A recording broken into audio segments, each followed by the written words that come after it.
రాముడు జన్మించాడు, మరణించలేదు.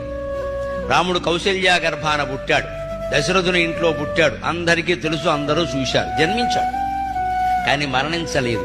ఎందుకంటే రాముడు నదిలో ప్రవేశించాడు. ఆయన శరీరం మళ్ళీ ఎవరూ తీయలేదు, ఎవరికీ దొరకలేదు. శరీరం దొరకనప్పుడు పోలీస్ స్టేషన్ చట్టం ప్రకారం మనిషి మరణించనట్టే లెక్క.